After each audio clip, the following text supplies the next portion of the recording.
Bueno, pues vamos a otra clase de formulación para ver más compuestos que nos tenemos que aprender. Y en la clase de hoy vamos a ver los elementos no metálicos cuando se combinan consigo mismo. Y vamos a ver concretamente estos. El hidrógeno, el flúor, el cloro, el bromo, el yodo, el oxígeno y el nitrógeno, solamente estos. Y vamos a aprender un poquito de química mientras vamos hablando de ellos. En las clases anteriores siempre hemos cogido estos elementos de aquí y los hemos combinado con hidrógeno, formando cloruro de hidrógeno, fluoruro de hidrógeno, bromuro de hidrógeno, amoníaco, agua, sulfuro de hidrógeno. Ahora lo que vamos a hacer es combinarlo, el hidrógeno consigo mismo, el nitrógeno consigo mismo, consigo mismo y así, ¿vale? Y vamos a aprender un poquito de química. Bueno, el hidrógeno tiene un electrón. Entonces, como tiene un electrón, se quiere parecer al helio. Al helio, este es el grupo 17, 16 y 15, está centrado. Sí. El helio que tiene dos electrones. Por tanto, el hidrógeno que tiene uno quiere compartir uno. Pues nada, si es que esto es siempre la misma cuenta. Llega otro hidrógeno. El hidrógeno que tiene aquí un electrón. Ese hidrógeno aquí tiene otro electrón. Y ya está todo cuadrado. El hidrógeno quiere tener dos y tiene uno. Bueno, pues el hidrógeno azul dice al hidrógeno rojo: yo te dejo que cuentes mi electrón si tú me dejas que yo cuente el tuyo. Y este le propone el mismo pacto. Entonces lo que hacen es que se enganchan y ya está, todo encaja. No hay regalo, hay compartición. El hidrógeno, realmente el que existe, cuando hablamos de hidrógeno, lo que realmente existe es esto. Hay que diferenciar entre un átomo de hidrógeno y la molécula de hidrógeno. Recordad que molécula, la palabra molécula, significa unión de dos o más átomos que pueden ser iguales o distintos, eso da igual. En cuanto se unen dos o más átomos, pues lo que tengo es una molécula. Entonces, cuando el hidrógeno se une con otro hidrógeno, lo que da realmente es el H2, que se llama molécula de hidrógeno o hidrógeno molecular. Bien, voy a contaros un par de cosas del hidrógeno molecular. El hidrógeno molecular es un gas que está destinado a ser muy importante en nuestro futuro. ¿Por qué? Porque actualmente el coche que funcione con hidrógeno, lo que echa por el tubo de escape es agua. Entonces no contaminaría nada. Sería un coche que por el tubo de escape, en vez de nuestros actuales motores diésel o gasolina que contaminan un montón, lo que echaría por el tubo de escape sería agua. Actualmente existen taxis y autobuses que funcionan con unas bombonas de hidrógeno, cargan en unas gasineras y cargan hidrógeno, y lo que sale del tubo de escape es hidrógeno, pero eso es directamente quemando hidrógeno en el motor. Pero actualmente la idea va por otro lado. Se trata de lo que se llama un motor de pila de hidrógeno. Sería un motor eléctrico, o sea, el coche sería realmente un coche eléctrico.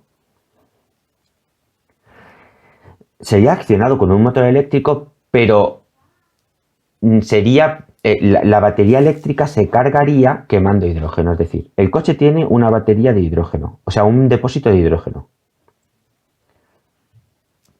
Este hidrógeno se quema, produce agua, pero también energía. Esta energía va destinada a cargar una pila y esa pila es la que hace que el coche se mueva. O sea, no es directamente un coche de combustión interna como los que tenemos ahora, donde dentro del motor se quema la gasolina y el coche. Esto me parece que es Hyundai el que el que está dando pasos hacia esto. El hidrógeno, por tanto, es muy probable que dentro de un futuro muy próximo necesitemos una manera muy barata y muy fácil de conseguir hidrógeno, que podemos conseguir un montón porque en el agua tiene hidrógeno, pero actualmente es un proceso costoso que no es rentable económicamente. Entonces hay un montón de grupos de química en universidades que estudian la manera de conseguir hidrógeno de una manera sencilla y barata y abundante, que actualmente no es fácil. El hidrógeno es un gas muy volátil, muy explosivo y muy ligero. Su densidad es muy pequeña. Esto propició que fuera usado para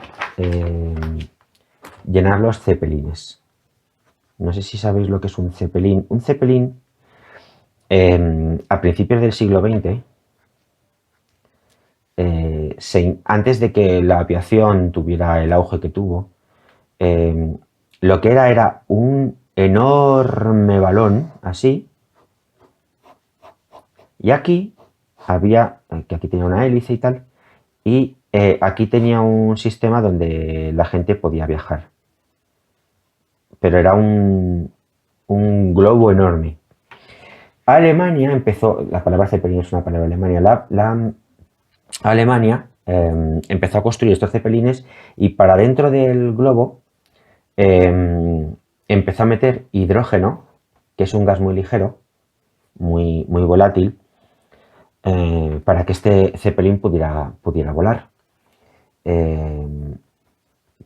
Entonces hubo un enorme accidente en un Zeppelin que se llamaba el Hindenburg.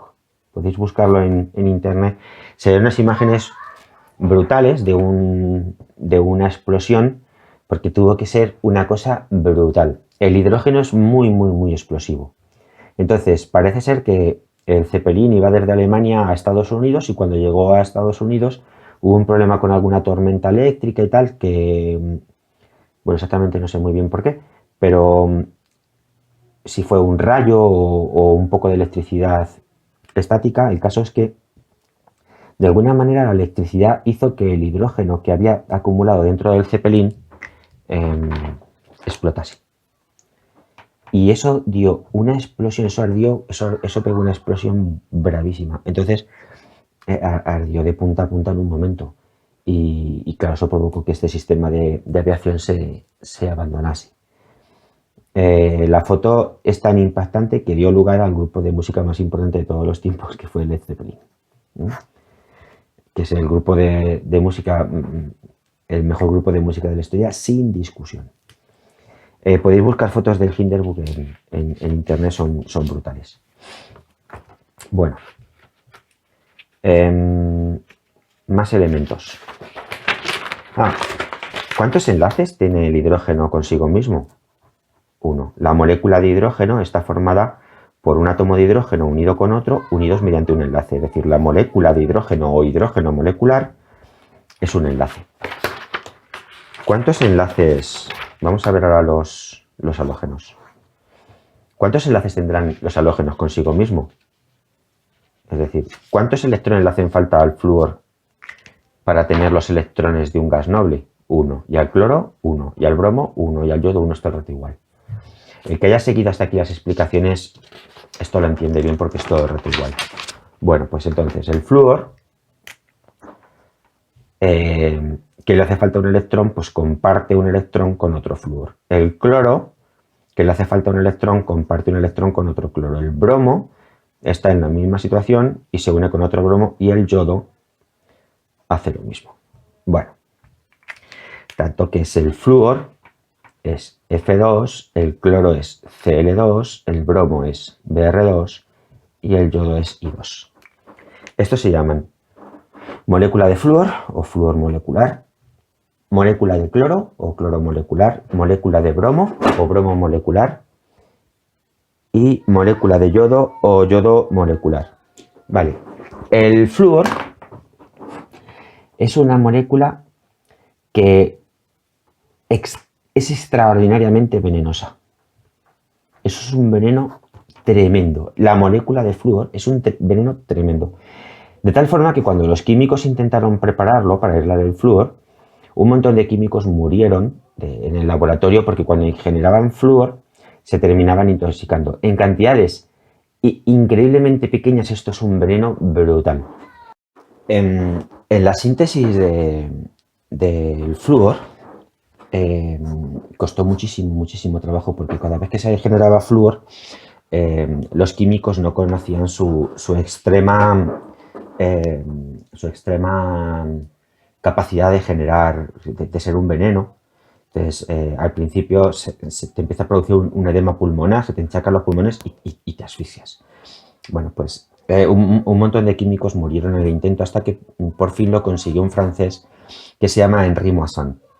Este es importante porque justamente el año en el que le iban a dar el premio Nobel de Química a Mendeleev, recordar que Mendeleev era ruso, Dmitri Ivanovich Mendeleev, y le dan el premio Nobel por haber creado esto, que es la Biblia de la química. El año que se le iban a dar a Mendeleev, Moissan dice que ha descubierto el flúor y como era un logro en el que llevaban los químicos muchos siglos, pues el comité del Nobel, contra todo pronóstico, le da el premio a Henri Moissan.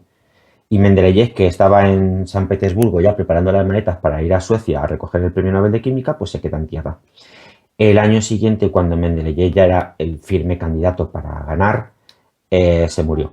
Y entonces el premio Nobel nunca lo dan a título póstumo, tienes que estar vivo para ir a recogerlo a Estocolmo. Entonces Mendeleev, que nunca ganó el Nobel a pesar de haber creado la tabla periódica de elementos que tenemos hoy en día y que realmente no se puede mejorar, a excepción del problema que siempre os digo que hay con el hidrógeno. Bueno, el flúor.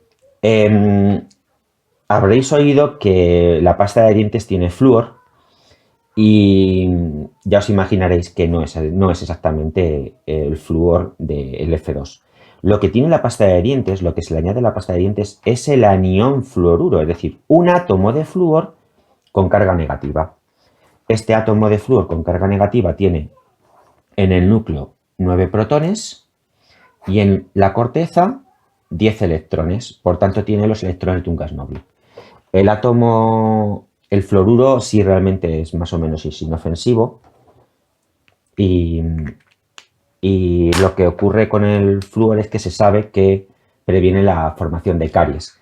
El agua potable, en las potabilizadoras de agua, el agua que no sale por el grifo, se le adiciona una pequeñita cantidad de el anión fluoruro y se sabe que fluorando el agua, realmente las sociedades que beben agua fluorada tienen muchas menos caries que en los sitios donde el agua no se trata de esta forma. Pero las cantidades son muy pequeñas. Pero lo que se le echa es el anión fluoruro, no la molécula de flúor. Echarle esto al agua sería un peligro enorme. Bueno, algo parecido pasa con el cloro. El cloro no existe como átomo, así, no. El cloro tiene que venir un átomo de cloro y unirse con otro átomo de cloro para dar lo que llamamos como molécula de cloro o cloro molecular. Primo hermano del flúor.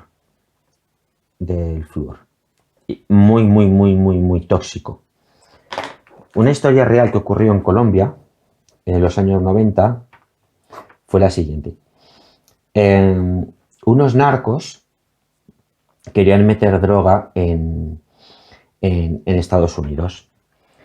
¿Y qué pensaron? Dijeron, bueno, los policías de la frontera, en la aduana, no van a parar una botella de una bombona que ponga cloro mortal, peligroso, Entonces vamos a coger el cloro de una bombona, de una bombona de cloro para almacenar cloro. Vamos a echar el cloro fuera, la vamos a llenar con droga y esta droga la metemos en Estados Unidos. No se les ocurrió otra cosa que soltar el cloro en una alcantarilla. Y el cloro, un gas mortal, fue por las alcantarillas y por los conductos del agua y se metió en las casas, mató un montón de personas.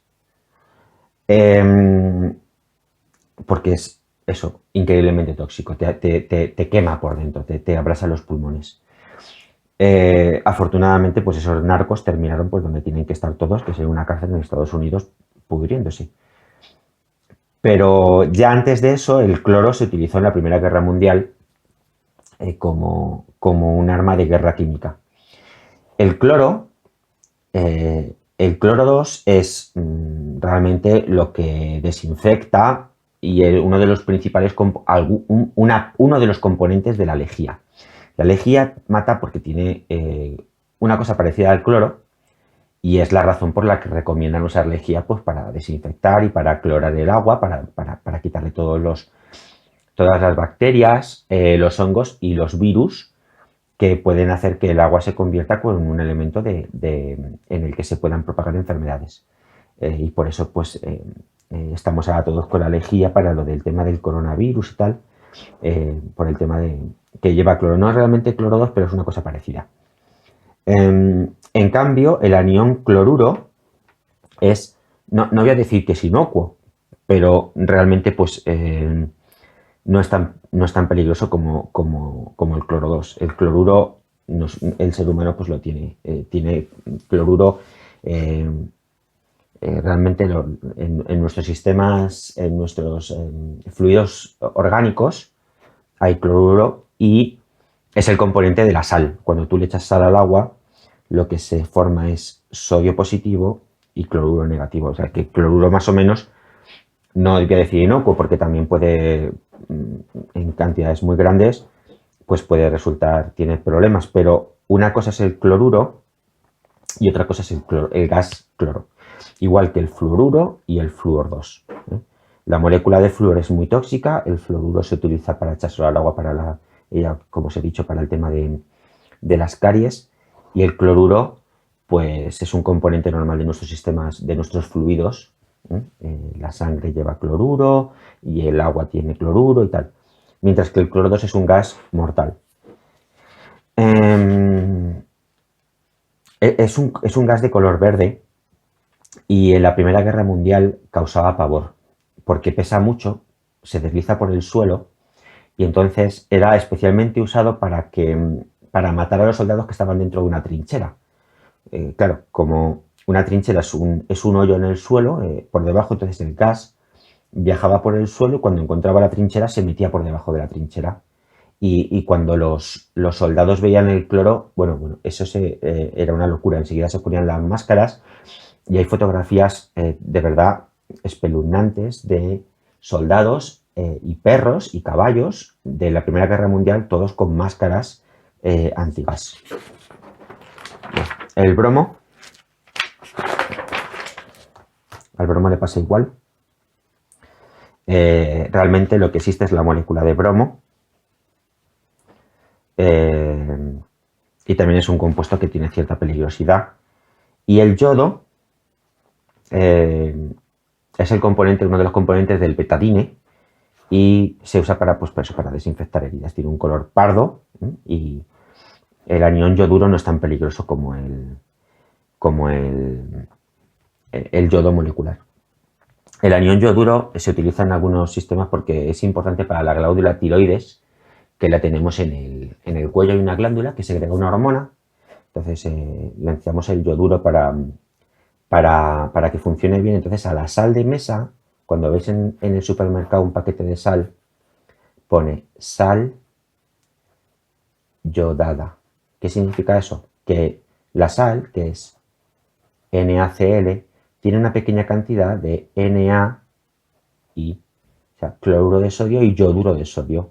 Cuando tú le echas en la sopa, principalmente tienes el anión cloruro, pero también tienes un poquito de yoduro. Este yoduro se adiciona también con este propósito de que el funcionamiento correcto del tiroides, que es, como digo, una glándula que tenemos en el cuello. Bueno, grupo 16. El grupo 16 tenemos el oxígeno, que como sabemos está a tiro de 2 del neón. Aquí está el flúor. Entonces el oxígeno se combina con otro oxígeno a cambio de formar un doble enlace. Es decir, se forma un enlace así y luego otro más. Hay dos átomos de oxígeno unidos con dos enlaces. La molécula de oxígeno es O2 y repito que el oxígeno no es como el yodo, el flúor y el bromo, o el hidrógeno. El hidrógeno se une con un enlace, el flúor también, el cloro también, el bromo también y el yodo también, pero el oxígeno necesita un doble enlace para unirse con otro átomo de oxígeno. Esto es lo que realmente nosotros respiramos.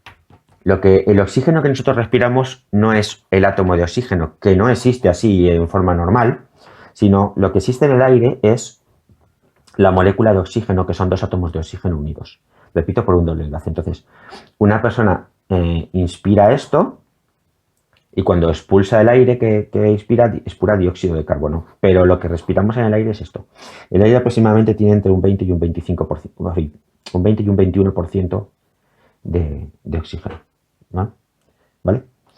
Entonces, realmente, pues, ese es lo que necesitamos los mamíferos para vivir. Y por último, os quiero hablar del nitrógeno, que cuando se combina consigo mismo, alguien ya puede estar adivinando que lo que es necesario es un triple enlace. Porque el nitrógeno, otra vez, está, a ver la tabla, está a tiro de 3 del gas noble. Entonces, el nitrógeno necesita un enlace no, 2 no, 3. La molécula de nitrógeno es así y entre sus átomos lo que hay realmente son 3 enlaces. ¿Vale? Bueno, vamos a ver. El nitrógeno es el componente... No me lo explico. El nitrógeno es el componente más abundante del aire. Aproximadamente un 71% del aire es nitrógeno. Y esto es casi inerte. ¿Qué significa inerte? Que estos 3 enlaces son tan fuertes que son muy difíciles de romper. Cuesta muchísimo trabajo romperlo. No digo que no se pueda, sino que cuesta trabajo. Bueno, el 71% del aire es, como digo, nitrógeno. Cuando una persona está respirando, mete nitrógeno en los pulmones y los vuelve a expulsar otra vez, porque nosotros no somos capaces de hacer nada con esto del nitrógeno. O sea, este enlace no lo podemos romper. Vale. Os voy a explicar por qué hubo Segunda Guerra Mundial. Si esta es la frontera entre Francia y Alemania,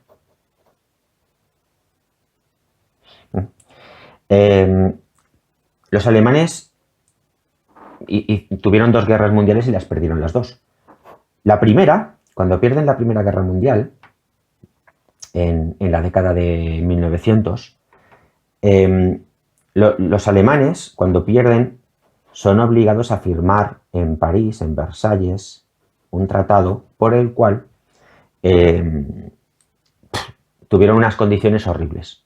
Tuvieron que pagar muchísimo dinero por la guerra, bueno, perdieron territorios, la Alsacia, Lorena, en fin. Y una de las cosas que los obligaron los franceses fue a perder una parte de aquí, de Alemania, de la frontera, que es la cuenca de un río que se llama la cuenca del Ruhr. Es una zona minera que tiene minerales de nitrógeno, nitratos especialmente. Esto vosotros no sabéis lo que es. Pero con estos minerales que se sacaban del suelo, es posible fabricar explosivos con los nitratos.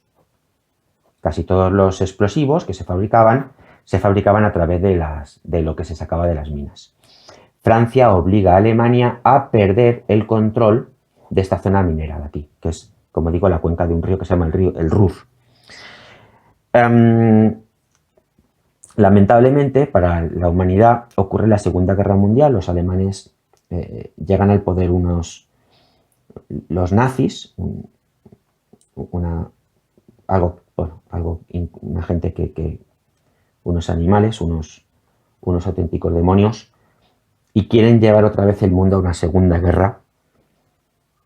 Pero claro, ¿cómo hacer la guerra sin explosivos? Habían perdido el control de aquí, no podían conseguir nitratos de las minas. Y necesitaban nitrato.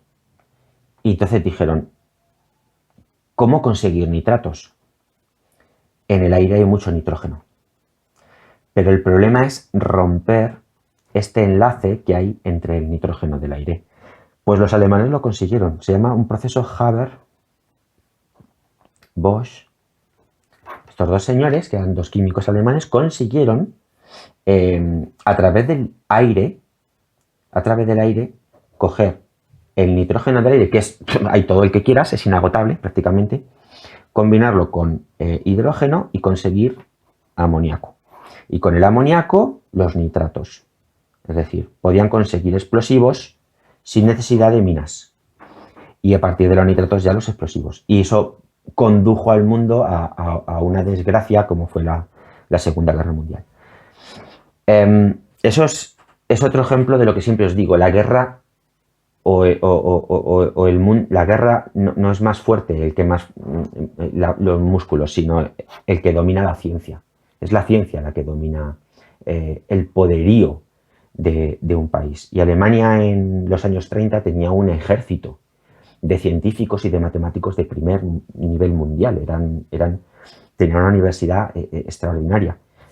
Muchos para hacer el bien y otras muchas cosas para hacer el mal. Entonces, en secreto, los alemanes consiguieron, a partir del aire, fabricar explosivos con el nitrógeno. Porque con el nitrógeno consiguieron amoníaco y luego los nitratos. Bueno, entonces, recapitulando la clase de hoy, hemos visto que el hidrógeno se combina consigo mismo para producir el hidrógeno molecular. Flúor, cloro, bromo y yodo hacen lo mismo con un enlace. El oxígeno necesita un doble enlace para unirse con otro oxígeno, que es lo que nosotros respiramos. Y el nitrógeno, lo mismo. O sea, es N2, O2, F2, Cl2, Br2 y 2, H2. Vale, pues nada, a estudiar, ¿vale? Venga, un saludo y cuidaos.